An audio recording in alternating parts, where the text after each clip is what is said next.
segunda clase del Seminario de Estado, Gobierno y Políticas Públicas. Hoy contamos con la presencia de Jorge Mayer.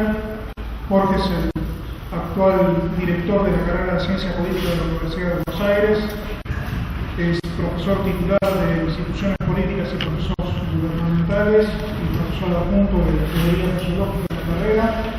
Además ha sido profesor de otras universidades, como la Universidad de El Salvador. Es licenciado en Sociología de la UBA y sus áreas principales de trabajo son las instituciones políticas. Hoy Jorge va a dar una clase sobre democracia, pero no los entretengo mucho más y los dejo a ponentes a quien vinieron a escuchar.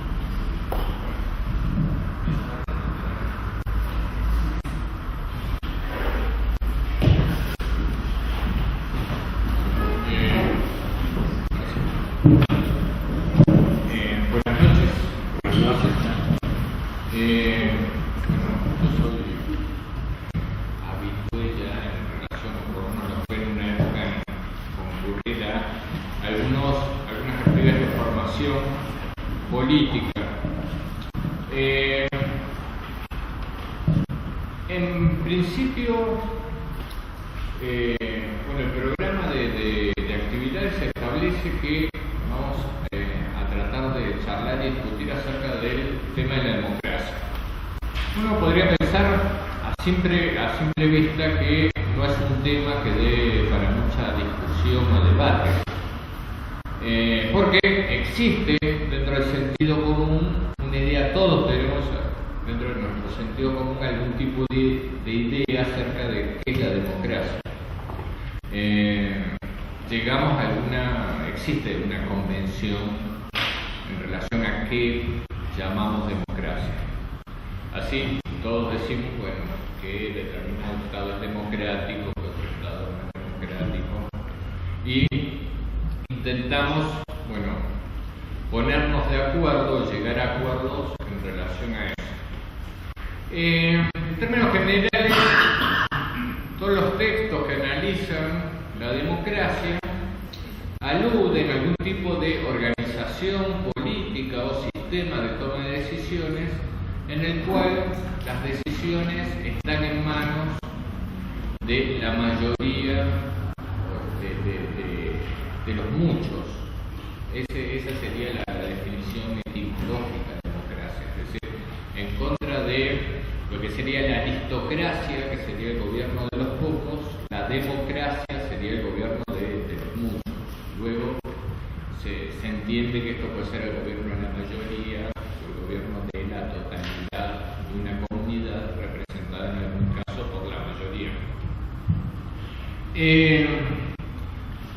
También se piensa y se remiten a formas de organización política nacidas en la Grecia del siglo VI después de Cristo, es decir, el periodo helénico, en el cual aparece esta forma de organización política en la cual determinados individuos que eran reconocidos como ciudadanos, no era toda la población de Grecia, sino determinados individuos que tenían una calidad social determinada, participaban, debatían y elegían autoridades, y eso se llamaba un sistema democrático.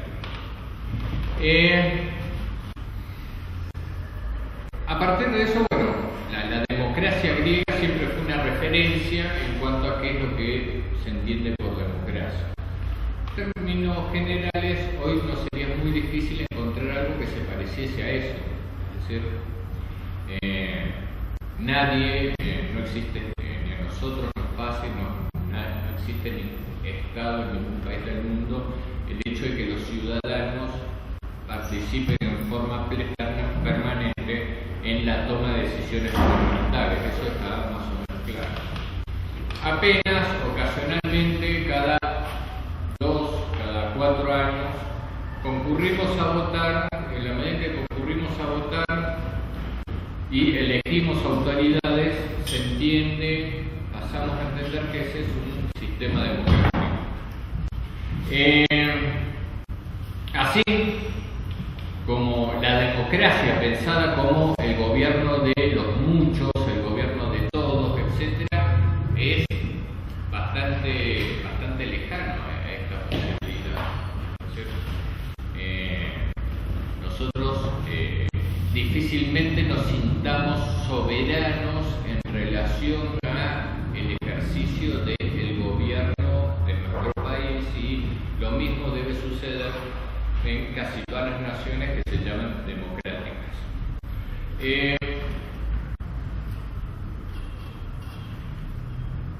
Hay una historia en referencia a esto en cuanto y que aconseja, bueno, en principio olvidarse de los griegos. En realidad se entiende que tampoco fueron los griegos los primeros inventores del sistema democrático, sino que dentro de algún tipo de organización de vikingos ya existía un sistema de deliberación y un sistema de discusión y de toma de decisiones que se asemejaba a la democracia.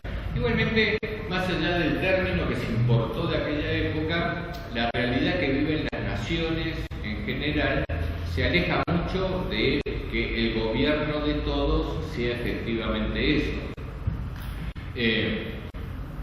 Nadie, ninguno de nosotros, presumo, siente que efectivamente se siente en soporte de algún tipo de gobierno, salvo en el momento en el que es convocado a votar.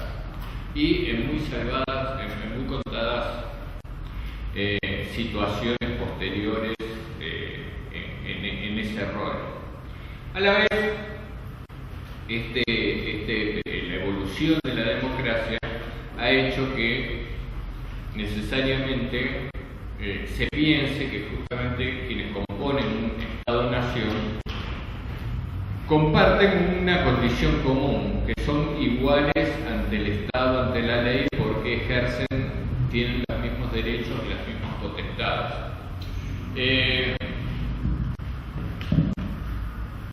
Difícilmente dentro de nuestra sociedad o dentro de alguna sociedad nos percibamos los ciudadanos como todos iguales y que ejercemos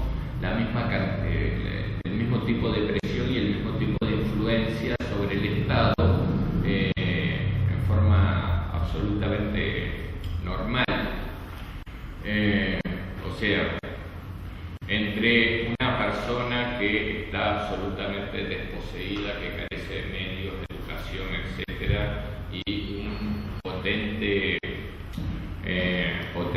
hacendado o algún jefe industrial con una importante fortuna, no podemos decir que, o sería difícil decir, bueno, que el Estado efectivamente trata a los dos iguales y atiende las peticiones y necesidades de los dos por igual.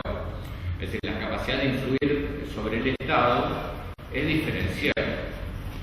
Entonces, no somos todos ciudadanos iguales y es muy difícil que suceda que seamos todos ciudadanos iguales en ningún país del mundo. Es decir, tenemos situaciones de poder diferenciales, situaciones de poder real diferenciales.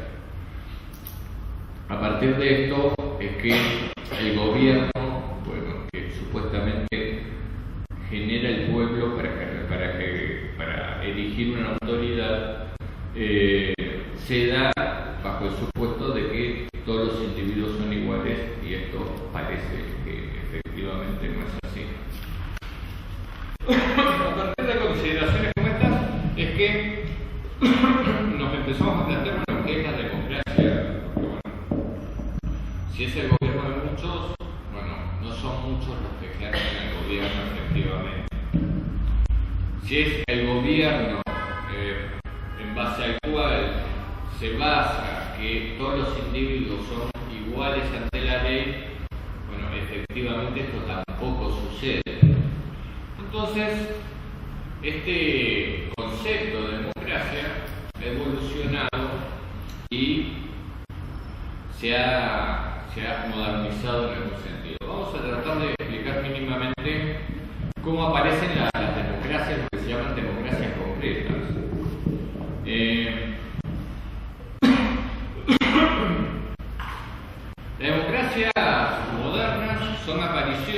que surgen justamente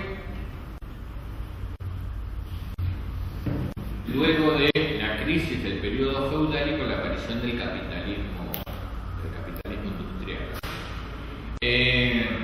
La historia efectivamente cuenta que es la aparición de una nueva clase social que, en base al poder económico, empieza a generar demandas sobre el poder político y empieza a condicionar ese poder político, que eran las viejas coronas europeas y centrales. Entonces, el proceso en el cual se van conformando las nuevas democracias constitucionales se da entre el siglo XVII y XVIII a partir de una serie de cambios económicos sumamente importantes. Estos cambios económicos generan una nueva forma de distribución de la riqueza y la aparición de nuevos actores sociales que se convierten en actores políticos importantes. Comúnmente los manuales de sociología política o de ciencia política, se los denomina la burguesía, la nueva burguesía que nace dentro de regímenes, dentro de monarquías centralistas y puras. ¿Por qué nace el sistema democrático? Bueno, hay varios estudios históricos profundos hechos y existe algún tipo de coincidencia básica. En general, los ciudadanos comienzan con algún tipo de organización y aspiración de limitación del poder político en función de intentar limitar el poder de la corona en relación a la aplicación de los impuestos. Entonces, el primer motivo por el cual los ciudadanos empiezan a asociarse y a tratar de establecer límites a las coronas y a decir, el poder no tiene que ser absolutamente discrecional, sino que debemos participar quienes somos o quienes aspiramos a ser ciudadanos, debemos participar en la conformación o en la toma de decisiones políticas. Efectivamente, eso se empieza a dar a través de la burguesía, en la medida en que empiezan a consideraron efectivamente que la aplicación de impuestos excedía la capacidad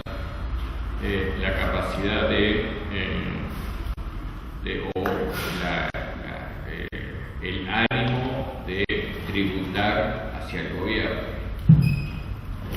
Ese fue el origen de la democracia, ese fue el origen de los regímenes políticos modernos, los modernos sistemas constitucionales. Es decir, una ciudadanía que comienza a ejercer determinado tipo de proceso de rebelión en relación a la corona.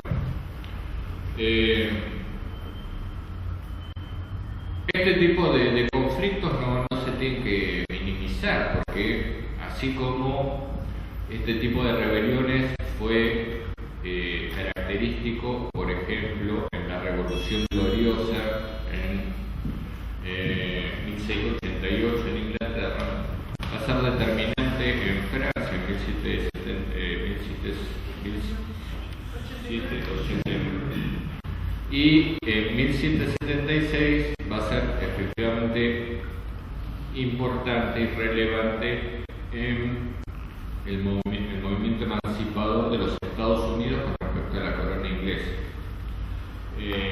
con una rebelión que se inicia en protesta por un aumento de impuestos sobre el té, sobre la exportación de té desde los Estados Unidos a Inglaterra. A partir de esto,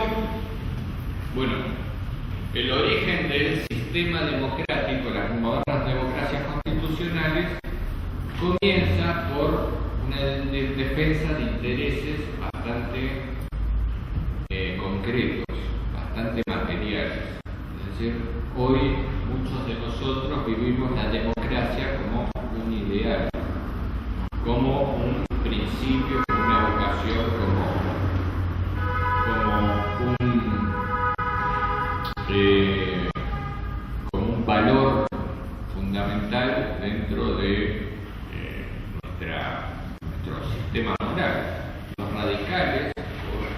tradición, por historia, por vocación, tenemos una especial afinidad con la democracia, porque bueno, el partido realmente se inicia en relación a entender que el valor democrático era superior a otros intereses y otros principios, pero efectivamente las nuevas democracias constitucionales en general nacen en relación a conflictos de intereses y a entender que la centralidad de la corona, de las diferentes coronas europeas, generaba pérdidas y problemas considerables en relación a que la presión fiscal era considerada excesiva por la ciudadanía. Este tipo de conflictos tampoco son ajenos a la realidad de todo. Entonces, digamos, hoy nuevamente hay cierto sector, si lo podemos llamar, de la burguesía nacional, en realidad sí, podríamos llamarlo de la burguesía nacional, entiende que la presión que se ejerce sobre ellos es excesiva en relación a la presión fiscal que el gobierno quiere imponer. Así que bueno, estos conflictos no son menores y, como les trato de explicar, generaron cambios políticos importantes. Esto empieza a aparecer en términos generales alrededor del siglo XVIII y XIX, más bien siglo XVIII, y efectivamente lleva a una serie de revoluciones que son llamadas revoluciones liberales o revoluciones democráticas, que van a instaurar un sistema constitucional, o quieren instaurar un sistema constitucional de limitación del poder de la corona. Estas monarquías constitucionales pasan a ser entendidas como democracias. Esto lleva un largo proceso histórico, es decir, no es que sucede de manera inmediata y consecuente, sino que se da con avances y retrocesos. Inglaterra tuvo una primera revolución, luego hubo una restauración monárquica. Francia tuvo 3 o 4 procesos de república con posteriores restauraciones monárquicas. Es decir, la democracia no se instauró en ningún lugar de una vez y para siempre y con una continuidad garantizada, porque bueno, esas instituciones de la democracia debieron ser ajustadas. En términos generales existen 3 o 4 factores que hacen a la conformación de las modernas democracias. El primero es el reconocimiento por parte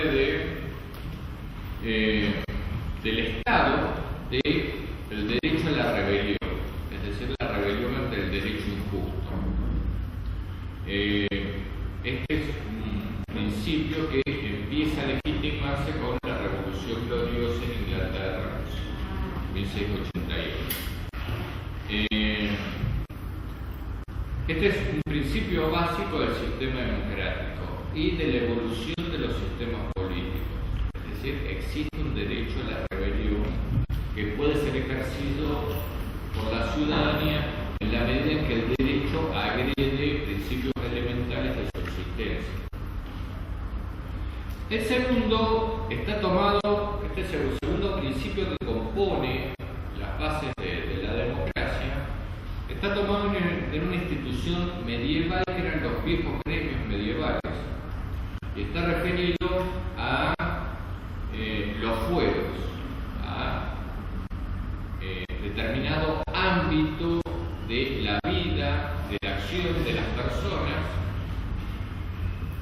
en el cual el Estado no tiene capacidad de intromisión. Entonces, es decir, tiene que existir determinada órbita de la vida de los individuos en el cual el Estado no tiene capacidad capacidad de generar su autoridad. Así para las instituciones, así para los ciudadanos, así para los representantes de los ciudadanos ante organismos de gobierno. Entonces, el Estado tiene límites en el ejercicio de su autoridad. Si no, el gobierno democrático se convertiría en autocracias en la medida en que podría condicionar algunos principios elementales que después vamos a intentar revisar y que hacen necesariamente a la conformación de la ciudadanía. El Estado democrático no puede de ninguna manera extender su influencia y su capacidad de ejercicio de su autoridad más allá de determinados límites que tienen que estar bien establecidos.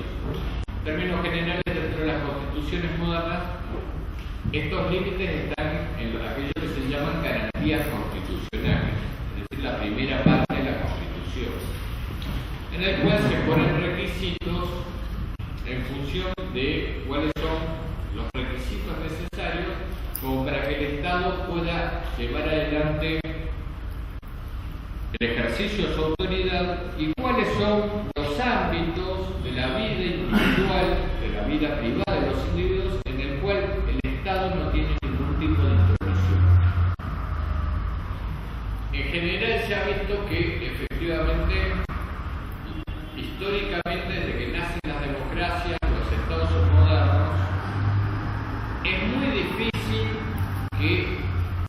es decir, este ámbito de garantías ha estado permanentemente, en algunos casos, vulnerado y en otros casos razonablemente penetrado por la acción estatal.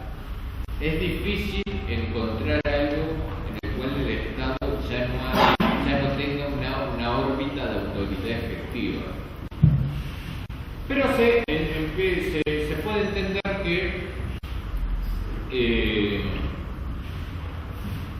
aún el Estado tiene que garantizar determinados ámbitos de libertad que son necesarios para el ejercicio y para el establecimiento de la democracia.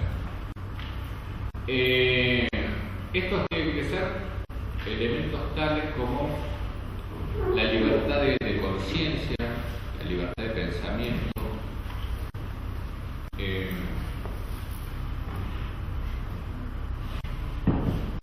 la libertad de difundir ideas, de poder difundir mis ideas, la libertad de asociación y de organización, en términos de llevar adelante algún tipo de proyecto o de actividad política, la posibilidad de participar dentro de un proceso democrático de elecciones, tanto como votante como candidato. O sea, todos tenemos que tener, quienes estamos dentro de determinadas condiciones generales que en general establecen casi todas las constituciones, todos tenemos que tener posibilidad de ejercer nuestros derechos políticos tanto en forma activa, a través del voto, o pasiva, como comúnmente se llama en los manuales de ciencia política, como candidatos. Es decir, el ejercicio de poder elegir y ser elegidos como candidatos. Esas son las condiciones. Luego un Estado se denomina democrático en tanto que estas elecciones se dan en forma regular o más o menos regular, y estas elecciones a la vez están garantizadas en términos de la libertad de la participación. ¿Sí? No es que se haga en medio de una guerra civil en donde la gente va a votar o no va a votar en función de amenazas o en situación de amenazas, sino que puede ejercer efectivamente el voto. A partir de esto es que, dada esta suma de libertades, se considera que un Estado es democrático. Ahora, esa sería esta suma de condiciones, podríamos decir, efectivamente nos garantiza que nosotros gobernamos la República Argentina. este tipo de responsabilidades, podríamos decir que, bueno, como lo trataba de entender la vieja democracia griega, es decir, bueno, nosotros somos los protagonistas del gobierno, del gobierno, no, digamos, ocasionalmente ejercemos nuestro derecho al voto y nuestra capacidad de organización política y de acción propagandística, pero bueno, estamos muy lejos de ser los protagonistas de las decisiones que toma el gobierno. Por un lado, sería muy complejo que todos tomemos las decisiones, es decir, sería sumamente complicado el hecho de que asumamos nosotros la responsabilidad directa de tomar todas las decisiones concernientes al Estado. Porque el Estado moderno, desde aquel pequeño Estado que surge como institución para limitar el poder de las coronas de las monarquías, que solamente trataban el tema de los impuestos, cuántos impuestos iban a pagar, etcétera, y algunos derechos mínimos para protegerse del poder de la corona. Los estados modernos comprenden una enorme cantidad de actividades y difícilmente todos nos pudiésemos especializar en cada una de las situaciones como para tomar algún tipo de decisión razonada al respecto. Si hoy se están discutiendo los cupos de exportación del trigo, por más de que existan los mecanismos por ahí técnicos en términos de que nosotros podamos dar alguna opinión, es difícil llevar adelante cualquier gestión de asuntos públicos diciendo, bueno, yo creo que hay que darle 30.000 toneladas de cupo de exportación, y otros pensar que mejor 60.000 y otros 70.000, y bueno, y ahora pasemos en cuanto al nivel de impuesto a las ganancias, que al día siguiente tratemos las campañas de prevención en relación a enfermedades infectocontagiosas o al estado de los hospitales. Es decir, nos llevaría una enorme cantidad de tiempo y seguramente no seríamos en conjunto eficientes como para tomar decisiones que poseen una complejidad técnica importante. Entonces, bueno, se presume que esta democracia efectivamente es una democracia, no es una democracia directa, sino es una democracia delegada en representantes. Representantes que ejercen o intentan ejercer, o algunos quieren ejercer, el mandato que recibieron en función de la representación que el voto les dio. Esto es así, o debería ser así. A partir de esto, el problema político y efectivamente sociales remite a que en la sociedad no somos todos iguales. Las sociedades, como les digo, la democracia nace con las sociedades capitalistas y si algo genera el capitalismo son desigualdades entre los individuos, que es una de las cosas que el Estado debería tender a corregir en una medida razonable. Pero en este tipo de sociedades, ante el Estado, ante los demás, no todos tenemos la misma capacidad de incidir en las decisiones públicas. Existen grupos económicos, existen grupos religiosos, existen grupos políticos, existen grupos sociales que de alguna manera tienen la capacidad de presionar al Estado o influir sobre las decisiones públicas que hace que este gobierno de muchos se convierta cada vez en un gobierno de pocos.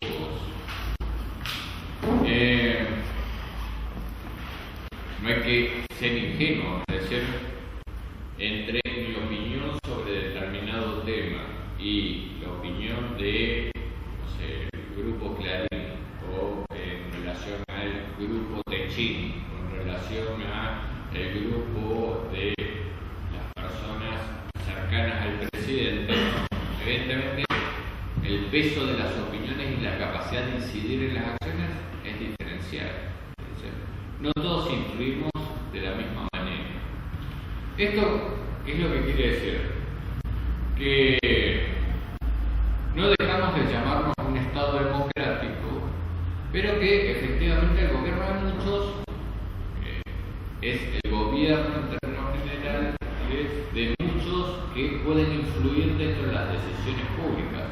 Uno como ciudadano llano difícilmente tenga capacidad de incidir sobre las decisiones públicas.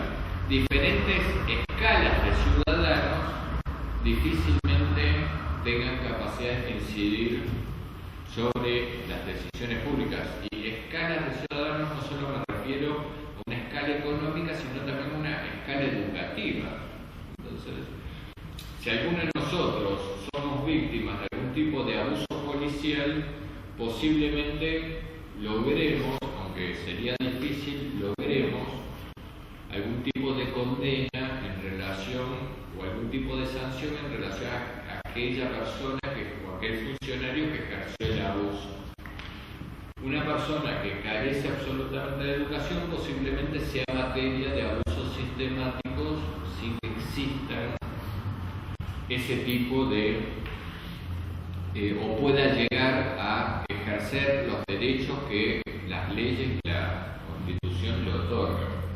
Entonces, los teóricos de la democracia empezaron a darse cuenta que dicen, bueno, todos sabemos a qué llamamos democracia. Llamamos democracia a aquellos países que organizan elecciones, que estas elecciones son más o menos periódicas, en el cual el acceso para presentarse como elector es más o menos libre, en donde los individuos pueden ejercer la publicidad, donde hay una multiplicidad de medios de comunicación, donde existe libertad de opinión, es decir, que uno no es ni reprimido ni puede ser encarcelado, justiciado, etcétera, en función de opiniones que emita. Y y los individuos tengan las garantías suficientes como para ejercer su derecho de conciencia o libertad de conciencia. Entonces, dadas estas condiciones, si hay libertad de asociación y de organización de partidos políticos y quien quiere se puede presentar elecciones, bueno, efectivamente llamamos que esto es democracia. Estas son una serie de mecanismos formales.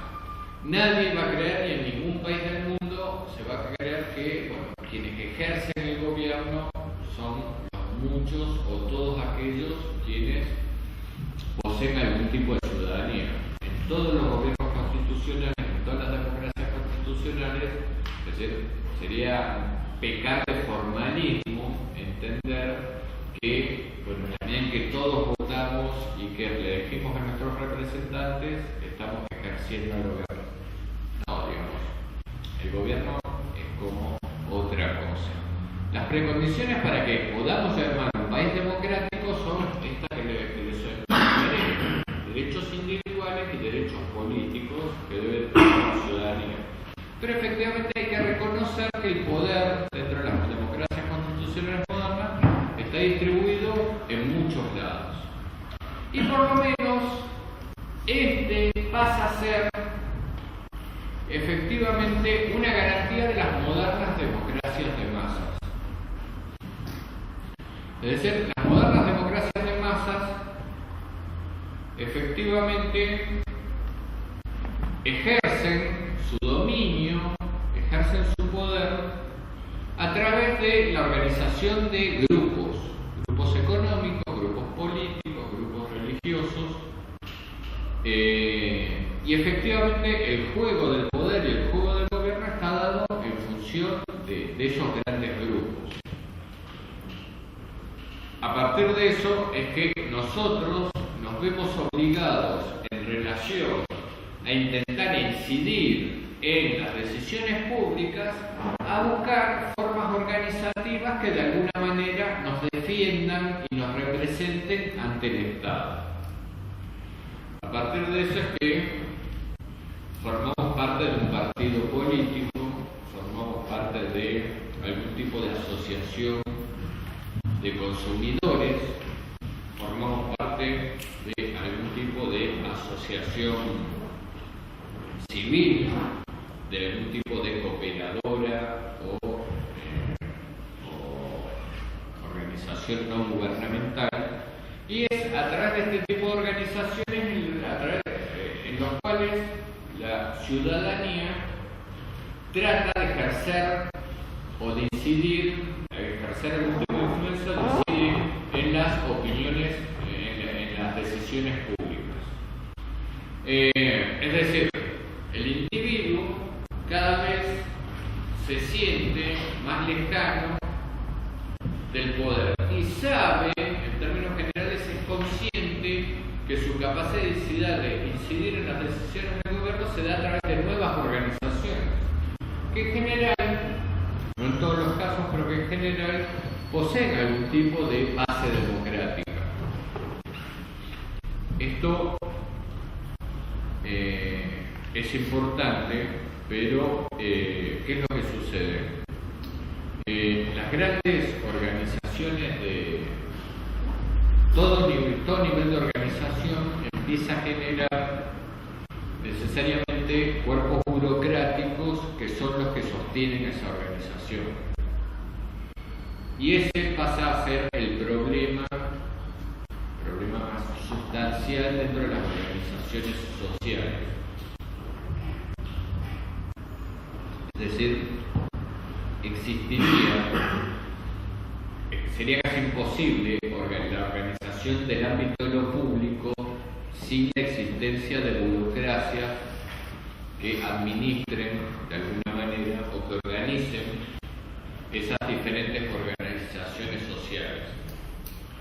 ¿Qué es lo que sucede? Que desde lo que es mi voluntad en relación a lo que yo quisiera hacer, hasta cómo influye efectivamente, cómo llega mi decisión efectivamente a nivel gubernamental, a nivel de las decisiones públicas, tiene que pasar por una serie de filtros sumamente grandes.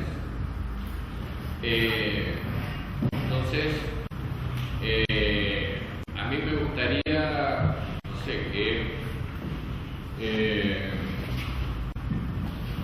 que se atiendan en forma urgente determinados problemas de salud de carácter infeccioso, o estoy sumamente preocupado por la posibilidad de ingreso de el dengue en la Argentina. Entonces, bueno, yo puedo ir a mi organización política y decir, yo quiero que urgente se planteen políticas de lucha contra el dengue. La organización política, aún asumiendo la inquietud que yo pueda tener, tiene que organizar esa demanda en relación a muchas otras que tienen muchas otras personas. Centralizarlas, ordenarlas, expresarlas y conjugarlas con otros actores políticos, sociales y económicos que tienen algún tipo de interés en que se tome alguna decisión en materia de salud pública. Entonces, dentro de la organización política podrá decir, bueno, por ahí la epidemia de HIV es más grave que el brote de dengue. Una vez superado ese nivel, los laboratorios dirán, nosotros no estamos tan interesados en producir vacunas contra dengue, nos preferiríamos que el Estado nos compre determinado tipo de fármacos en relación a tal otra enfermedad. Surgido de ahí, vamos a encontrar otras fuerzas políticas que planteen que en realidad los problemas relacionados con la salud reproductiva y la prevención de los embarazos adolescentes es un problema de relevancia mayor que nosotros planteamos. Supongamos que nuestra decisión sigue corriendo y llega a instancia del Estado y un partido y una coalición y una serie dicen, bueno, luchemos contra el dengue. Y él llega y dice, bueno, no hay presupuesto. ¿Cierto? Y es más importante en otro momento. O eso no tiene valor político en relación a la dirección del gobierno, o eso. Lo que quiere decir es que los sistemas democráticos, en términos generales, tienden a generar altos niveles de frustración social, porque estamos muy acostumbrados a que en el ámbito de lo público se haga poco y nada de las cosas que nosotros haríamos. Y a partir de eso es que tenemos que entender que la democracia tiene que ver tanto como que se haga lo que yo quiero, que más bien sería la lógica de un dictador. Tenemos que interpretar que es un muy complejo sistema de toma de decisiones que se entrecruzan, se complementan, en algún momento se vuelven aleatorias, en otro momento cambian de efectivamente de importancia en relación a las decisiones públicas y que las decisiones que se toman siempre en términos generales las vemos como bastante ajenas a nuestros deseos más inmediatos, ¿no? Entonces la ciudad puede decir, bueno, hemos mejorado el bacheo en un 60% con respecto a lo que se venía haciendo hasta el año anterior. Pero el agujero frente a mi casa sigue estable. Entonces, yo debería reconocer que se mejoró la política de bacheo, pero en realidad a mí concretamente no me solucionó ningún problema. Y la democracia que todos nosotros tenemos como valor, es paradójicamente y necesariamente un enorme generador de frustraciones sociales, porque de acuerdo a cómo se toman las decisiones, difícilmente la decisión de uno puede expresarse de manera efectiva como medida de gobierno real. Y esto no sucede, esto no es una situación de consuelo. Nos sucede a nosotros los ciudadanos, también suele suceder a los presidentes, efectivamente. Es decir, cuando los gobernantes asumen, están lejos de poseer la suma del poder público, están lejos de controlarlo, y en general las agendas de gobierno suelen cambiar de manera espectacular y bastante imprevista. Yo siempre en relación a este tema suelo poner el ejemplo de Tabaré Vázquez. Tabaré Vázquez asume luego de un periodo, si se quiere, de relativo desgaste en relación a el Partido Colorado y la situación del Partido Colorado y las políticas o la ausencia o la falta de eficacia de la ausencia de determinadas políticas de tipo social del Partido Colorado. Tabaré Vázquez asume como presidente con un carácter renovador, si se quiere, refrescante de la política uruguaya,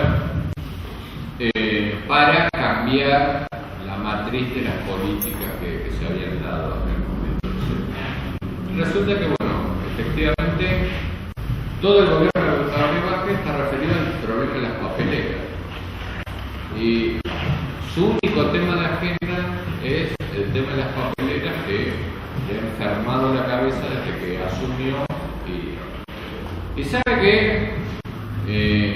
un día pasará la historia y Tabaré Vázquez habrá sido el presidente de las papeleras.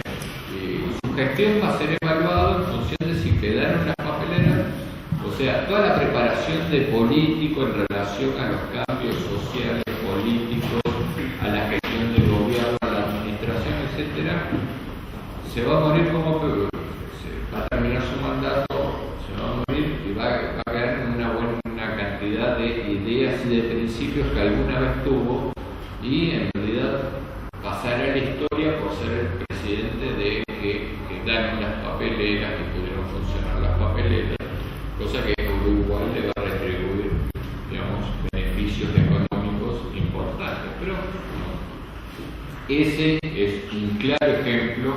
En términos generales, digamos, tomé Uruguay y Tabaré por tomar un esquema cercano, pero hay muchos ejemplos efectivamente importantes en relación a los presidentes que asumen el poder constitucional y que sus agendas dan vuelta de manera absolutamente imprevista.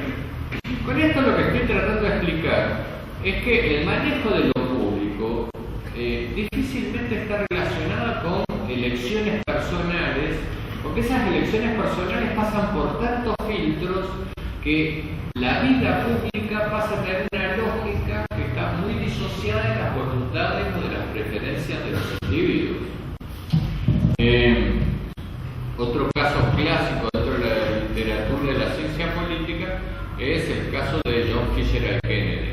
Es decir, asume, es el primer presidente católico, es un presidente sumamente joven, es un presidente sumamente progresista. Primer tema de agenda que se le plantea son los misiles en Cuba. Y Kennedy empieza a entender que el problema de los misiles en Cuba es estratégico en relación a la situación de guerra fría que existía y que había que resolver. Y todas las energías de Kennedy se instalan en relación a enfocar el problema de los misiles en Cuba y a cómo desmantelar este tipo de cuestiones. Es decir, ponerse a centímetros de una guerra con Rusia, al inicio de la Tercera Guerra Mundial. Y Kennedy, que había sido elegido efectivamente por otro tipo de cualidades y de principios en relación con el proyecto de país, se pone y se enfoca en relación al problema de los misiles en Cuba. Y en realidad, a los pocos meses de transcurrido su gobierno y cuando él estaba listando ejércitos y tomando todas las previsiones en relación a intentar no caer, tanto militares como diplomáticas, en la Tercera Guerra Mundial, se le desata el movimiento de los derechos civiles en los Estados Unidos. Y a partir de ahí, el problema de los derechos se inicia un incendio de tal magnitud en los Estados Unidos, un problema de tal magnitud social y política, que el problema de los misiles pasó a ser secundario. Y la opinión pública norteamericana dejó de importarle si había misiles rusos en Cuba o no había misiles rusos en Cuba, porque el problema de los derechos civiles empezaba a ser un movimiento de tipo social que había que atender en forma absolutamente urgente. En este sentido, nosotros siempre cuando damos clases recomendamos mucha filmografía.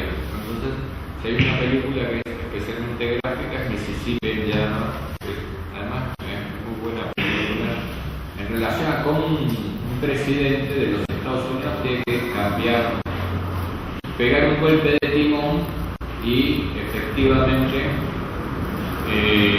cambiar todo lo que tenía, no solo lo que tenía planeado en primer término, sino toda la situación de urgencia para pasar a dedicarse a un problema que nunca se imaginó que iba a tener, porque se lo podía imaginar a muy largo plazo. Entonces, a partir de eso es que la dinámica de la política y de lo público efectivamente empieza a tener una vida propia. Y así como nuestra decisión pesa bastante poco en relación a las acciones públicas, las decisiones de los funcionarios, de los presidentes, de los actores políticos también suelen estar condicionadas por elegir la agenda correcta o elegir la agenda equivocada en relación a la atención de los problemas públicos. Porque efectivamente la ciudadanía, a través del voto, que es un mecanismo, si se quiere, de expresión bastante, digamos, de poca calidad expresiva. Nosotros apenas ponemos una boleta o algunas boletas con nombres dentro de un sobre. A eso en realidad se resume nuestra actividad de ciudadanos en sentido lato, en sentido llano. Pero efectivamente la atención de las demandas sociales es sumamente dura en términos de generar o la posibilidad de atender las demandas sociales que necesariamente hay que atender para conservar el equilibrio de estos sistemas democráticos y para conservar el gobierno sobre estos sistemas democráticos sin que se desaten situaciones de tensión social graves. Hoy los Estados Unidos, por más que cualquier ciudadano norteamericano, incluso académicos, los Estados Unidos no existe la palabra crisis, es decir, ellos están en crisis económica. No hay norteamericanos que hable de crisis. Los indicadores económicos se están cayendo, se están derrumbando en forma notoria y la situación social es sumamente complicada. Pero tienen tanto terror a las crisis porque no saben vivir en crisis que efectivamente se miran a unos a otros con muchísima preocupación. Y bueno, efectivamente, hoy el país, hoy los Estados Unidos viven situaciones de tensión muy duras y casi inéditas en relación a los periodos de su historia. Y un montón de gente se está quedando sin trabajo y un montón de gente está quemando las casas que compró porque valen, digamos, no son de ellos y ya valen la mitad de lo que tienen pautado o contratado por pagar. Y eso genera quiebra, desempleos y caída en la expectativa del consumo, y eso genera problemas comerciales y empiezan a caer las proyecciones de ventas de todas las empresas y se deja de tomar personal y se echa personal y se achican proyectos en las empresas, etc.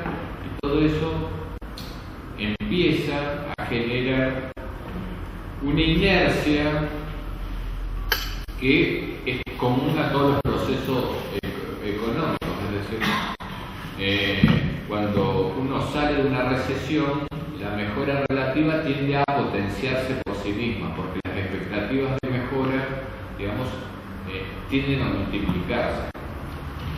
Cuando le empieza a ir a mal al de al lado, mal al de al lado y a otro más, y empecemos a ver que a la gente alrededor nuestro le empieza a andar mal, yo digo, bueno, me voy a empezar a cuidar porque a mí ya me va a tocar. Yo también empiezo a tomar recaudos. Entonces, tanto las caídas dentro de los procesos de desarrollo económico como las subidas tienen su propia inercia. Y los Estados Unidos están viviendo el proceso en el cual la caída se empieza a potenciar por sí sola. Y efectivamente estaba Obama y está Hillary que decían, bueno, Irán era el tema electoral de esta elección. Y ahora dicen, en realidad Irán es absolutamente secundario o va a ser un elemento en relación a ver cómo resolvemos este problema verdaderamente serio. Porque la gente tiene que ir a votar y la gente tiene que ir a votar con buen humor, con algún tipo de fe en relación a alguien que le dé confianza que los va a poder sacar de esta situación de crisis económica. Y esto es especialmente complejo.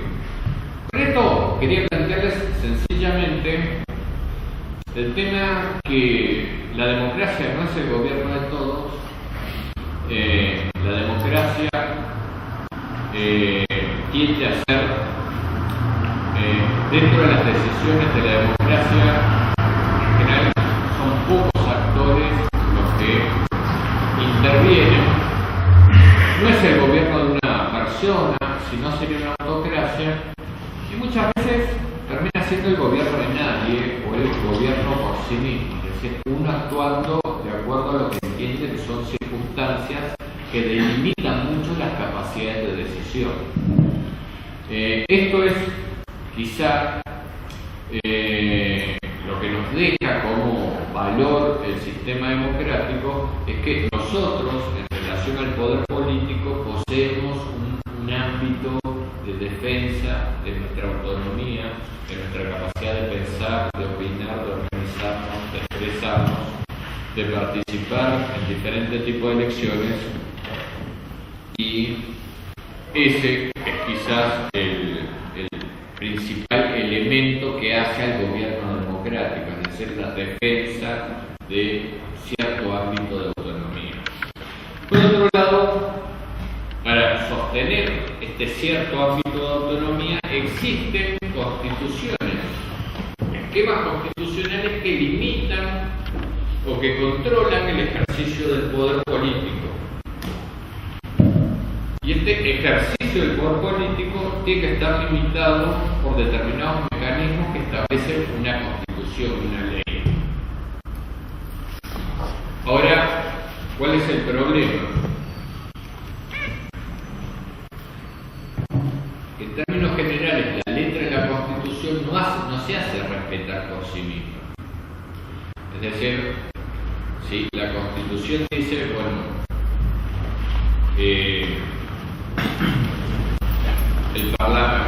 el Congreso de la Nación es quien trata los problemas relativos a los impuestos, tradición que viene desde la época de la monarquía, como la mencionaba al principio, o trata la deuda externa y todo lo que son los empréstitos internacionales, y el Congreso en realidad deriva en un presente, es decir, si no hay una oposición efectiva, esas normas constitucionales que controlan el poder no funcionan de manera efectiva.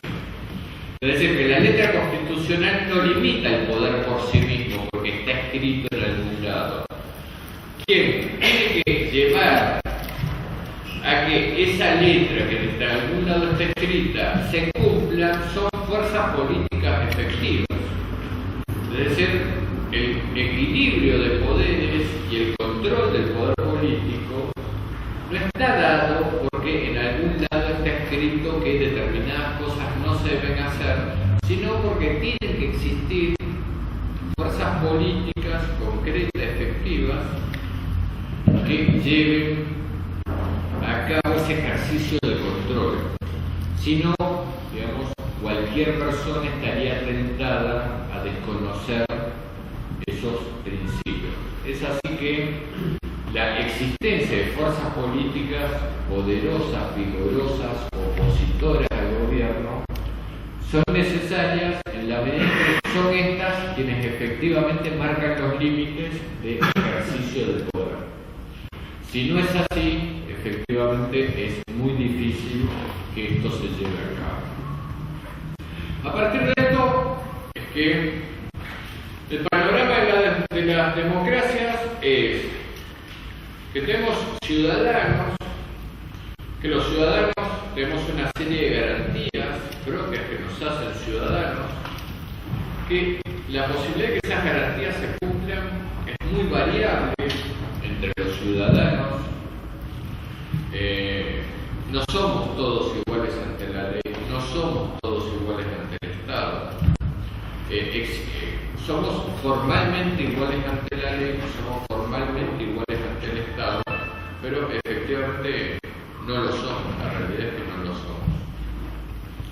A partir de esto, la democracia debería, en la medida que el gobierno en la mayoría, debería generar la posibilidad de que el Estado político regule o corrija las desviaciones que la distribución económica de por sí genera. Es decir, las desigualdades económicas deberían estar atenuadas por el poder político.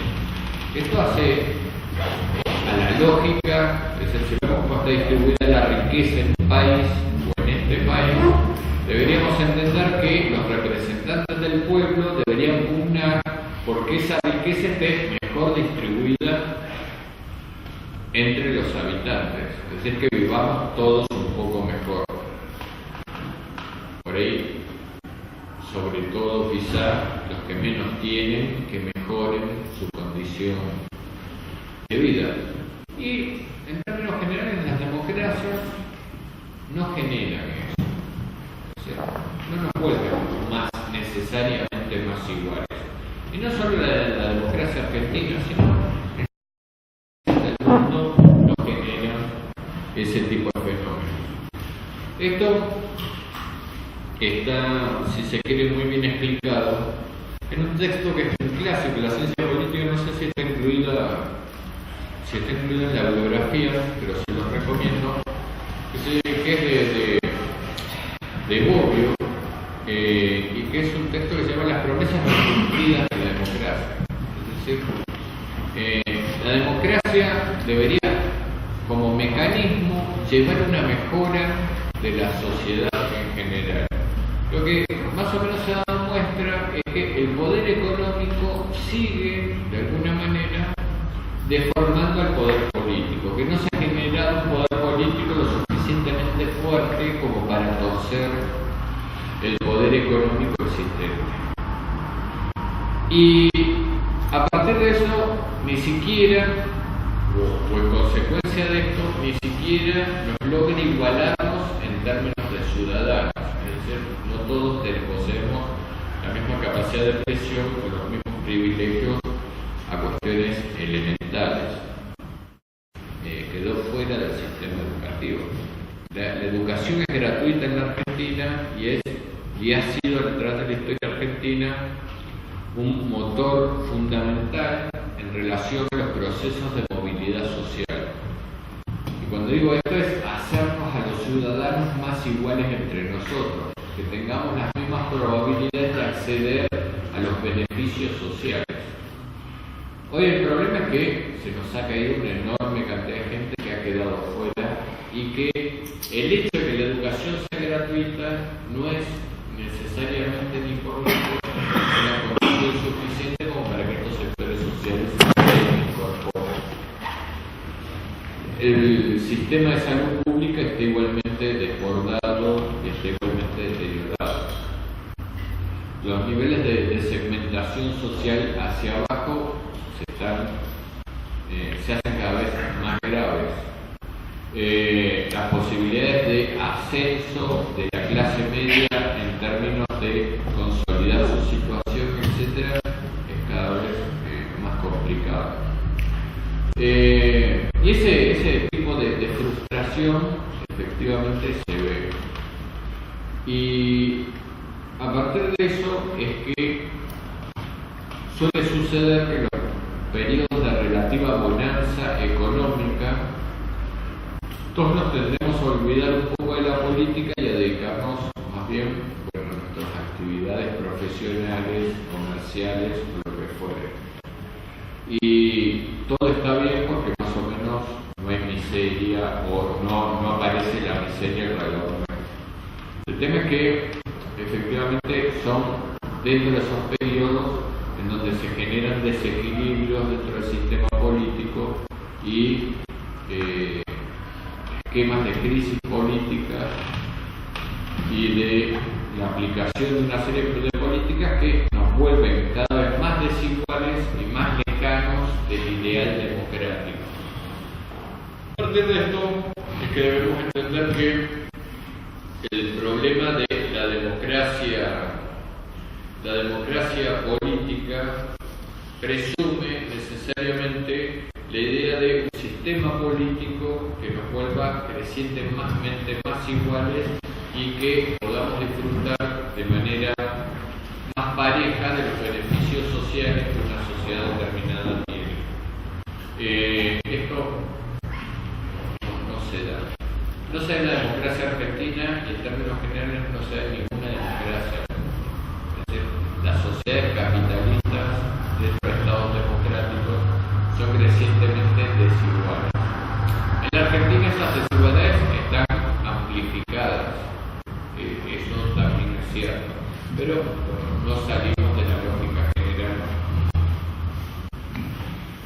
del proceso democrático. A partir de esto es que dentro de la democracia tenemos que generar algún tipo de representación política, y es un problema en toda democracia la calidad de la representación política que tenemos. Y ese es un problema a reflexionar, también es un problema en diferentes países del mundo, por ahí en nuestro país es especialmente crítico. Por un lado, los partidos políticos deberían tener vocación de representar a la sociedad. Esa es la función de un partido político. Se podía entender en algún momento que un partido político defendía algún tipo de idea o de ideología. Pero si esa idea o ideología efectivamente queda fuera de actualidad, la función de un partido político es la representación de un sector social o de una mayoría social. Es decir, toda fuerza política necesariamente debe tener esta aspiración por representar y por ser mayoría. Hay partidos políticos más ideológicos, hay partidos políticos menos ideológicos, hay partidos políticos que dicen, bueno, independientemente de qué quiere la mayoría de las personas, nosotros defendemos determinada idea porque pensamos que esta idea es la mejor para la mayoría de las personas. Que puede ser la idea liberal, puede ser la idea marxista, puede ser la idea maoísta, puede ser la idea desarrollista. Dice, bueno, nuestra identidad está dada por una idea, por una ideología. Y en base a esa ideología vamos a convencer a la mayoría de la gente que nuestra idea es la mejor. En términos generales, los partidos deberían ser instrumentos que intenten representar a la mayoría de acuerdo a los principios que la mayoría posee y a las ideas que la mayoría posee. Y en esos términos es que se vuelve democráticamente eficaz. Si esas ideas, por supuesto, van en contra de principios elementales que hacen a la democracia, que hacen a la convivencia, que hacen a la paz, bueno, se vuelve complicado efectivamente hacerlo. Pero esto es necesario y todo partido político debería tener una vocación por la representación de las mayorías y además por la representación de esas mayorías de una manera activa, una vocación por esa representación de las mayorías. Entonces, los partidos políticos del sistema democrático se manejan dentro de un sistema competitivo de partidos políticos y funcionan en relación a partidos políticos que aspiran a representar a esas mayorías, a dirigir la sociedad, a transmitir sus preferencias y a ganar elecciones. Entonces, la finalidad de un partido es representar esas mayorías y ganar elecciones, llegar al ejercicio del gobierno. A partir de esto es que es necesario replantearse el problema de la democracia y de la representación y de la acción política. Y efectivamente ver que los partidos políticos están llamados a querer ejercer la representación de la sociedad como un todo o de la mayor parte de la sociedad, en función de algunos fines que esa sociedad ve como valiosos y que como partido, ese partido presenta como fines valiosos y necesarios dentro de un contexto social y político determinado. Entonces, ese es el fin y ese es el sentido de los partidos políticos. Entonces, el ejercicio mismo de la política, ya que en la charla anterior el tema fue justamente la política, me quería referir, para terminar, acerca de qué entiendo yo por política, efectivamente. Y esto me parece que es importante, porque vimos desde el principio que la democracia nace por un conflicto de intereses. Es decir, la gente no quería pagar impuestos. En Inglaterra, por alguna cosa, los ingleses se fueron a los Estados Unidos, y cuando la monarquía se excedió también la carga impositiva, también como una revolución política que generó todo lo que vino después. En Francia sucedió algo efectivamente parecido, y uno pasa a pensar que la política y la democracia, o en la política y la democracia, se empiezan a jugar cuestiones efectivamente relativas a intereses sectoriales, y que el sistema político es en realidad un sistema de juego de intereses sectoriales. Y para mí, o sea, la actividad política, y en ese sentido es que trato de no dejar de venir a este tipo de actividades, porque soy un profundo admirador de las personas políticas, o sea, de los políticos. Soy de los pocos, por ejemplo. Los políticos tienen bastante mala prensa, pero a mí los políticos me encantan, y en general voy a todos los ámbitos políticos y me siento muy cómodo con los políticos. Y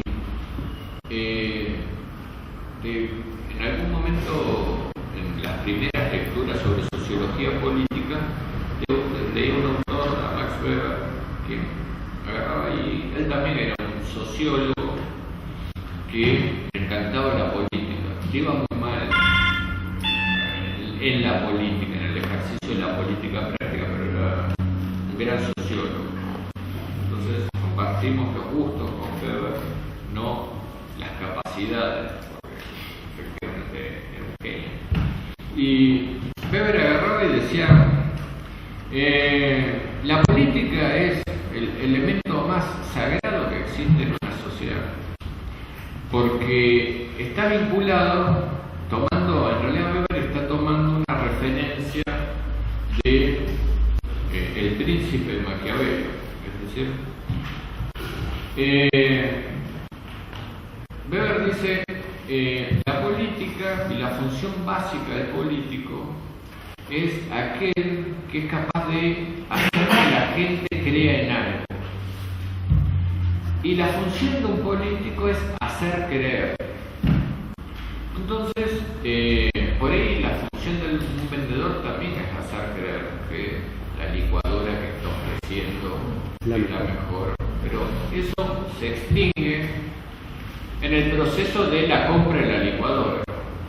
Weber, observando los grandes políticos de la historia, decía, esta gente convenció a determinados ciudadanos que su vida era menos importante que el destino de la nación, por ejemplo, y les hizo creer, o sea, generó la creencia como para que la gente vaya a la guerra, y vaya convencida, y vaya contenta, porque sabía que iba a defender sus ideales, iba a defender su país, o que aguantar una penuria económica valía la pena, porque era parte de un proceso en el cual se iba a poder surgir y se iban a poder lograr objetivos sociales beneficiosos, o que dar parte de su patrimonio en forma de impuestos, en forma de donaciones, etcétera, por una causa era valioso, porque eran principios que trascendían trascendían al egoísmo de las personas. Dicen, no es posible, y en esto Weber nunca conoció la Argentina, no es posible una sociedad de descreídos. O sea, si una sociedad no cree en algo, se muere. Los argentinos, la verdad que creemos bastante poco, nada, ¿no? Entonces, la carencia, decía, la carencia de dentro de cualquier sociedad y dentro de cualquier sociedad moderna y cualquier sociedad de masas, va a estar dada por aquellos individuos que sepan, que sean capaces de hacer que la gente crea en algo. Y en esto hay una referencia, si se quiere, lejana, con algún pasaje del Zaratustra de Nietzsche, que pasaba el Zaratustra por una plaza y veía una cantidad de gente, al parecer perteneciente a algún tipo de culto extraño, adorando un burro. Y le dicen, mira Zaratustra, tú que eres el profeta, mira cómo la gente adora un burro. Y Zaratustra dice, bueno, efectivamente, prefiero que la gente adore y cree en un burro antes que no crea en nada, porque el peor mal social es el absoluto descreimiento y la absoluta falta de fe en relación a alguna cosa. Y en muchos casos es a veces para un pueblo, para una nación, vivir engañados antes que la absoluta falta de creencia en algo. La función del político es esa. La función del político es, y en este sentido Weber entendía que era sagrado, era ir y hacer que la gente crea en algo y movilizarla en relación a que efectivamente lleve, implante medios, esfuerzos e incluso sea capaz de dar su propia vida por una creencia. Porque es aquella persona que es capaz de establecer un fin trascendente como valioso en relación a que la gente se movilice en función de eso. Y decía Weber, aquel que lo logra, aquel que logra esta forma de alquimia, aquel que logra esta forma de magia, es, por un lado, la persona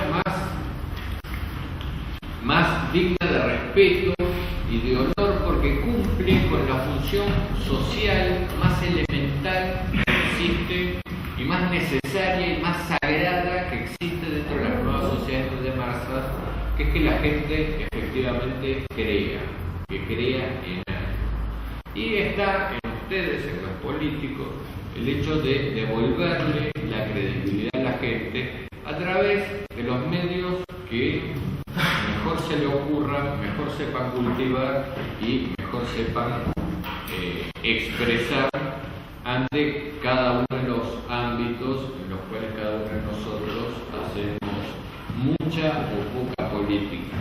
Pero todos sabemos que la confianza y la creencia es uno de los bienes más escasos que existen en nuestra sociedad.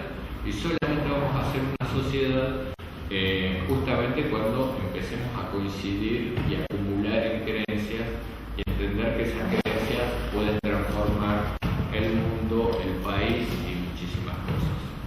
Así que bueno, les agradezco y bueno, si ustedes quieren hacer alguna pregunta, alguna reflexión, no hay ningún problema.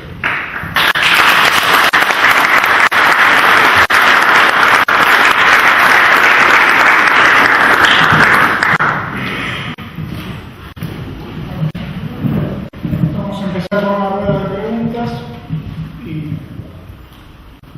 hay una ahí por el fondo, pero tengo la mala costumbre de generalmente la primera pregunta hacerla yo, así que voy a seguir por lo menos hoy con esa mala costumbre. Me gustaría preguntarte a vos, Jorge, ya que hablaste de política, de democracia, de partidos, ¿cómo ves el escenario hoy en la Argentina con crisis de partidos, con crisis de la política que ya excede a la Argentina y las tensiones que vos describiste que generan la forma de gobernar democráticamente? Digamos, ¿cuáles son los escenarios que vos ves de acá a los próximos años?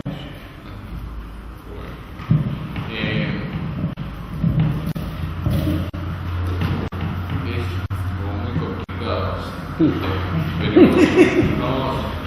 No, Fíjate si tenés la bolita, la más. No, o sea, todo el sector no oficialista, lo que se llama el espacio no peronista, está en un proceso de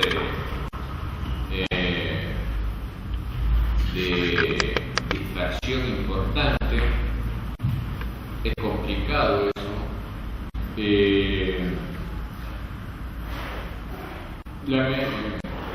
No sé si decir si por suerte o por desgracia, el gobierno hace méritos para tratar de unificarlo, es decir, podría estar mucho peor. El gobierno, y en este sentido, es decir, genera errores propios sin tener una oposición sumamente complicada. Esto ha generado que los partidos políticos tiendan a fragmentarse y se fragmentan en relación a determinados tipos de organizaciones que giran en función de proyectos personales. Y como decía, las organizaciones en la sociedad de masa son importantes, es decir, los partidos son importantes. Pero efectivamente, bueno, ahora la semana pasada, a fines de la semana pasada, López Murphy se va a recrear. Entonces, no va a quedar nada de recrear. Porque en realidad recrear era algún tipo de estructura debajo de López Murphy y hecho para la candidatura de López Murphy. Entonces, digamos, habrá un sector de la Provincia de Buenos Aires que se suma al PRO, pero el PRO, si bien ha tenido algunos gestos de institucionalizarse, tampoco excede mucho más que a la candidatura de Macri para presidente. Y creo que Carrió ha ido licuando todas las estructuras que tuvo abajo cuando se vio democráticamente condicionada. Es decir, cuando se le presentó algún tipo de situación interna dentro del partido, intervino el distrito sin ningún problema y sigue siendo un liderazgo de características mediáticas, pero sin vocación de construcción partidaria. Necesariamente, si el gobierno sigue con sus errores, va a terminar de unir a toda la oposición en determinados principios que cada vez son más contradictorios, pero cada vez se unen en relación a situaciones que se mezclan y se resumen en una misma vocación antigubernamental. La otra vez me pedí una explicación acerca de por qué el gobierno había reaccionado tan mal con la crisis agropecuaria a nivel de los medios. Se peleó con Clarín, se peleó incidentes en la plaza, y decir, bueno, si uno está en una crisis agropecuaria y el problema es la asamblea de Entre Ríos cortando la ruta y empiezan a sonar las cacerolas en Santa Fe Callao, es decir, cualquier gobierno se asusta, porque las cacerolas, digamos, cuando empiezan a sonar, no se saben cuándo paran, y por otro lado, a más de uno dentro de la oficina del jefe de gabinete empezó a pensar que Dualde andaba caminando por ahí cerca. Entonces, cualquiera se asusta. Y cuando la gente se asusta, reacciona de esa manera desmedida. Por eso, antes hablaba que, digamos, los problemas de gobernabilidad dentro de las democracias son complejos. A partir de eso, lo que necesitan los partidos son cabezas, los partidos, tanto los políticos como los de fútbol, cabezas que sepan leer la situación. Es decir, saber que efectivamente en qué situación política se está dando y cuáles son los medios como para generar representación y generar consenso dentro de un proyecto político determinado. A partir de eso es que los liderazgos juegan un papel importante dentro de las organizaciones políticas. El radicalismo específicamente está en una situación complicada porque era un partido que tenía una nota característica característica que había quedado de sus últimas y reiteradas crisis, creo que posee una estructura federal muy importante. Era el único partido, o sea, la diferencia entre el ARI y el radicalismo es que el radicalismo podía tener 5 gobernaciones y el ARI ninguna, hace unos años. El radicalismo podía ganar más gobernaciones o perder gobernaciones, pero se iba a mantener como partido de distrito en diferentes distritos. El ARI existe en Capital Federal, existe lo que ha dejado el radicalismo en provincia de Buenos Aires, existe el Río Negro en Tierra del Fuego por un accidente que se pelearon por una interna política mal resuelta, y no existirá más. Y para gobernar el país hace falta, o sea, a diferencia de lo que cree Carrió, para gobernar el país no hay que sacar la mayor cantidad de votos en la elección presidencial. Hacen falta municipios, hacen falta gobernaciones, hacen falta diputados, hacen falta senadores. El gobierno es todo eso, más allá del sillón presidencial. ¿Alguna vez se dará cuenta de la fantasía en la cual está? Ojalá no se dé cuenta el día que gane las elecciones y le empiece a estallar el mundo alrededor. Pero bueno, ese es un problema que habla de la necesidad de los partidos y del gobierno, de la democracia. En términos generales, que las democracias se construyen dentro de diferentes niveles y en procesos muy agregados. Entonces, veo la posibilidad de una convergencia de fuerzas políticas que ojalá se dé y estará facilitada lamentablemente según las urgencias sociales que existen. Así que con la inflación mediante, posiblemente dentro de 2 años tengamos un frente político más o menos unificado. Hay una pregunta por Jorge y otra pregunta acá y otra por acá. Si me pregunto a lo que dijo el Tabaré, Sí. ¿se puede también comparar con lo que pasó con el pacto de amigos aquí? A ver. Con la papelera y todo eso de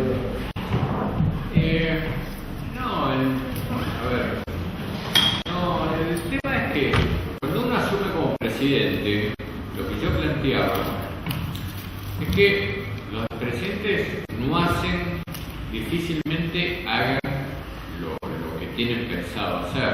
Entonces, Tabaré tenía un proyecto político y lo tuvo que cambiar porque el primer tema de la agenda eran las papeleras y no eran, digamos, las políticas sociales, educativas, de redistribución en Uruguay.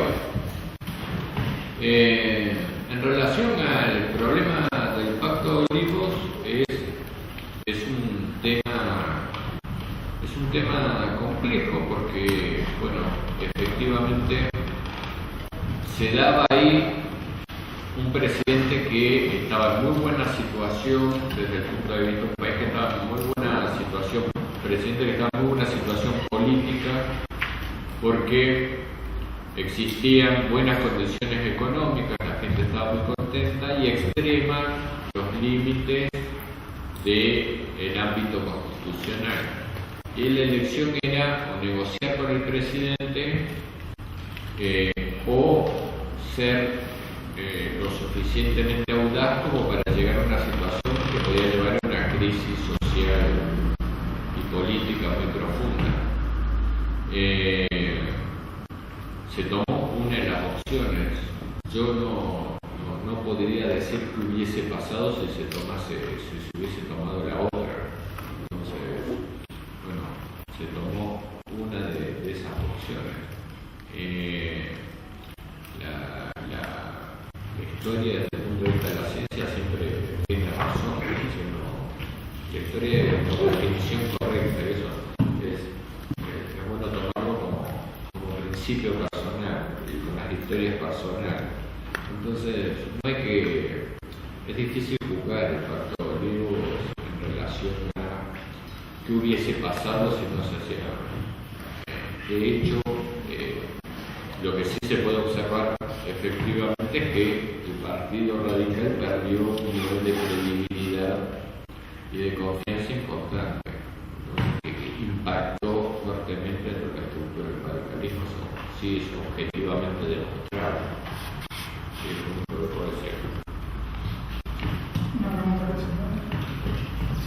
Bueno, justamente creo que más o menos por ahí está el punto.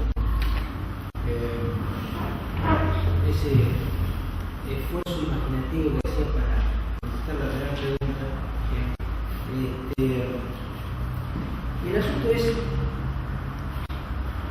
el estallido del sistema de partidos políticos en la Argentina hace que cada día nos despertemos y cada una de las organizaciones políticas se está dividiendo nuevamente.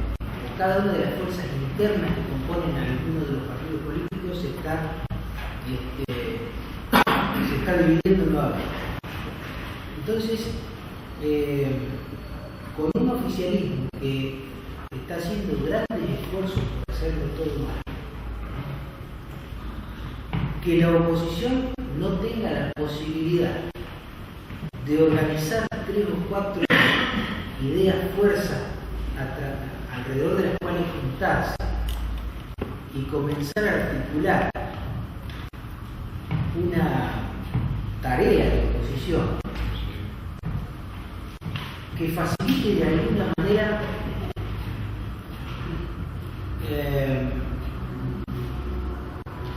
encontrar nuevamente canales de credibilidad en la ciudadanía. Parece como que tenemos un país en estado de descomposición y nada parece posible, por lo menos en el corto y mediano plazo, como para salir de esta situación. No sé si me pregunto qué es esto catarsis, pero realmente a partir de justamente, creo que a partir del Pacto de Olivos, es que empieza a caerse el sistema político argentino. Yo tengo el convencimiento que es tal vez uno de los más grandes errores políticos que se cometió en Argentina, ese Pacto de Olivos, que hace que una oposición que había tenido un problema bastante serio poco tiempo antes siendo gobierno, deje pasar la oportunidad de volver a tomar fuerza y volver a tener un discurso que abroquee a todos aquellos que no están con el pensamiento, con la dirección que le da el justicialismo a sus gobiernos, deja pasar esa oportunidad y a partir de ahí el sistema político argentino se ha hecho trizas y parece no haber forma de recomposición. A ver, me parece que los procesos de dispersión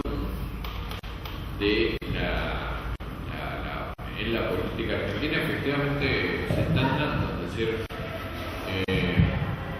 todo el mundo se va de partidos, si conforma un bloque de otro bloque, vuelve, se queda en el medio, digamos que son movimientos que hacen a la ausencia de un eje de referencia importante.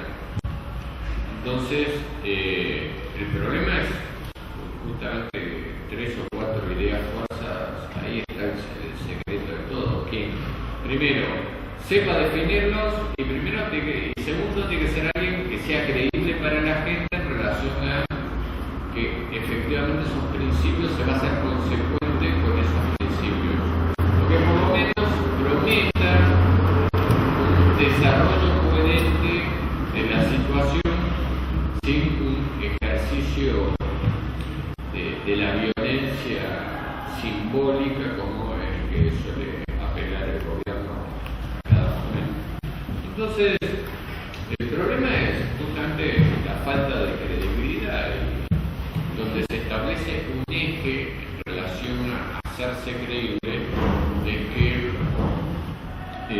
se puede empezar a construir política. El problema en relación al Pacto de Olivos en ese momento, en la segunda reelección, Menem le saca 10 puntos a lo que sacó Cristina en la última elección. Fue escandaloso. Entonces, eran situaciones delicadas en términos políticos. El asunto es que me parece que los políticos se tienen que preparar, tratar de conocer mejor la sociedad en la cual están trabajando y para la cual están trabajando y, digamos, traer elementos de análisis más sofisticados en relación a la construcción de propuestas y de posiciones y de políticas de comunicación. Eso me parece que es especialmente importante. Después, necesariamente, nuestra estructura partidaria está sumamente herida y bueno, y es una tarea recomponerla porque es un capital político importante. No solo salimos de la crisis con la reconstrucción de esta quiebra que tenemos en relación al interior y los grandes distritos. Este es un paso y una condición necesaria e importante. Pero por otro lado,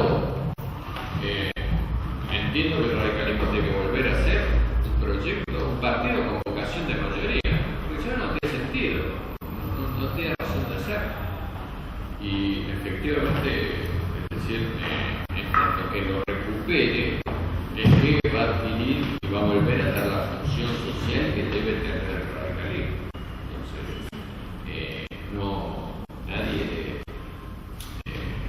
entiendo que no se puede ir a una elección diciendo, bueno, si sacamos el 8% no está tan mal porque nosotros sacamos el 2%. Tenemos que cortar con ese tipo de dinámica, ¿no? Tenemos una pregunta acá y después hay 4 preguntas más. No, porque yo ya tengo que estar en otro lado. Bueno, Sacamos 2. Listo, hacemos 2 preguntas. Una pregunta con respecto a lo que vos comentaste, digamos, de que en tiempos de bonanza la gente se vuelve más indiferente a lo que pasa políticamente sin por sus propios negocios. Y es con respecto, digamos, a el argentino típico, medio, digamos, es indiferente a la política porque tenemos muy poco tiempo de democracia continua, que hemos tenido más o menos 25 años con 2 crisis importantes. En términos democráticos somos todavía jóvenes de manera continua, o si es una cuestión de, o sea, si es, digamos, inocente porque llevamos poco tiempo de democracia, o si es indiferente, porque realmente pensar, digamos, que todos los problemas que surgen del gobierno surgieron ahora es muy inocente porque este gobierno fue elegido hace 4 meses con el 45% y Moreno existía, algunos funcionarios de Vido existían, los grandes existían, la inflación estaba tocada, el que estaba hoy, sí, todo se fue por el 45%. Entonces, uno dice, ¿cómo puede ser que en un país culto, digamos, con funcionarios que parecen amiantos, que vienen todos los días, digamos, sigan sacando por tantos votos?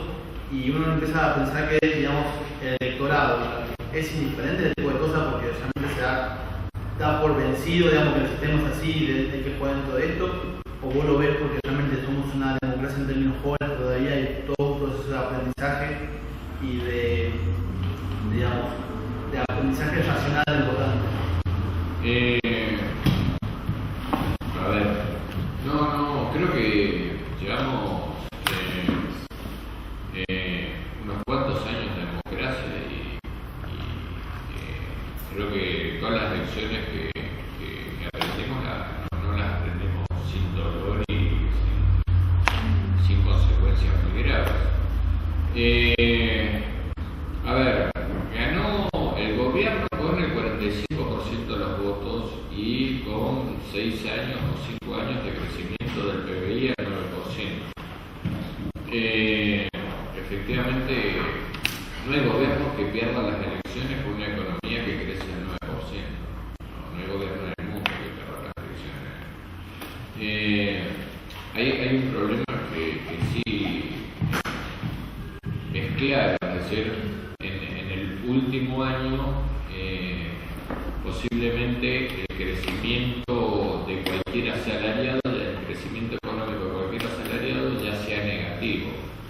Es decir, dejó de crecer la economía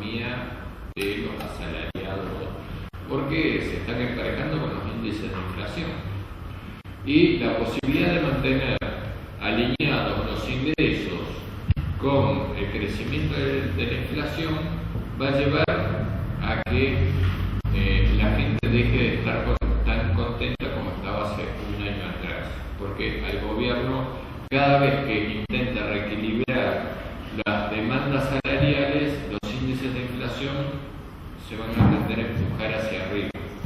Este es un problema complicado, es decir, yo creo que el humor social en la Argentina en los próximos meses se va a deteriorar bastante.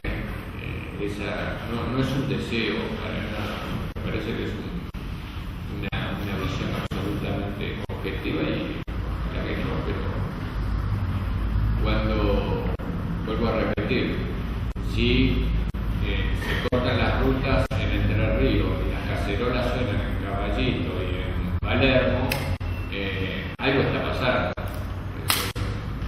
Ese es un tema, es decir, la gente, sobre todo en los grandes distritos, pero ahora a la vez en el campo, el conflicto se está agravando y los gobernadores peronistas suelen que veamos muy contentos no están. Es decir, aquellos que vienen de provincias con producción agropecuaria importante. Entonces, me parece que lo que sostuvo al gobierno de Kirchner durante los primeros 4 años se está empezando a disolver a una velocidad bastante rápida. Yo no soy agorero de malas situaciones, de situaciones críticas, etc. Así como lo decía hace algunos meses atrás que un gobierno, un país que crece al 9%, el gobierno no pierde elecciones, pues estoy diciendo que esas mismas situaciones pueden deteriorarse si no se manejan bien en forma muy rápida y que el humor de la gente es muy complicado. Yo en una hiperinflación viví ya y la viví de cerca, les puedo asegurar que son feas. Son feas y licúan las creencias políticas, pero a una velocidad enorme y generan malestares enormes, y ya la sociedad argentina viene irritada porque su historia en los últimos 25 años no fue la mejor de todas. Entonces, es decir, si con el campo sonaron las cacerolas, imagínense, es decir, la última vez que vi una vaca viva fue hace 30 años. Todos estamos molestos porque mienten con los índices de inflación, porque hay problemas, porque Moreno, porque el maltrato, porque el herido, por la política del medio, etcétera, etcétera. Así será. Cerramos con una última pregunta. Sí. Al momento de conformar el frente democrático, o el frente opositor, ¿qué recuerdos debe tener para no caer en una unión democrática? En una unión democrática, a ver, primero creo que la Argentina tiene muchos años de historia política, por más que el gobierno intente recrear la oposición entre gobierno y gorilismo, el gorilismo no existe, así como el viejo peronismo tampoco existe. O sea, todos hemos pasado movimientos suficientemente malos como para que el viejo peronismo, digamos, no sea tan fanático como lo era y, digamos, el espacio no peronista sea tan fanático, tan antiperonista como era. La gente se mueve en términos generales en relación a lo que ve y bastante en relación a sus propios intereses. Entonces, a partir de eso, digamos, la situación es bastante simple. El tema es generar propuestas, como digo, que sean creíbles. Creo que la variable ideológica hay que bajarla. Creo que el tema de la ideología en relación a la construcción de las mayorías es algo que se maneja. Es importante construir mayorías en la Argentina. Es importante construir partidos políticos en la Argentina, y estos son más necesarios que los principios que persiguen. Esto puede puede sonar ridículo, porque en términos generales se lee a los partidos como instrumentos para conseguir determinados fines.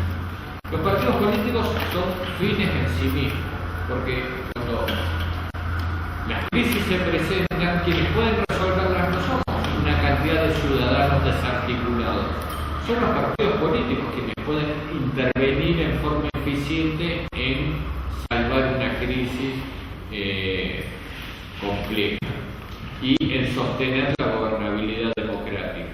Así que, o sea, la conformación de los partidos a veces tiene que tener perfiles ideológicos más duros, a veces más laxos. Hoy la necesidad es agrupar gente y efectivamente definir algunos principios básicos. Y sobre todo hacer mucha política, sobre todo eso, es decir, intentar y tener vocación por ser mayoría, y eso ayuda mucho. Me parece que la coyuntura también va a dar una mano y el gobierno muestra también importante. Nuevamente agradecerte, Jorge.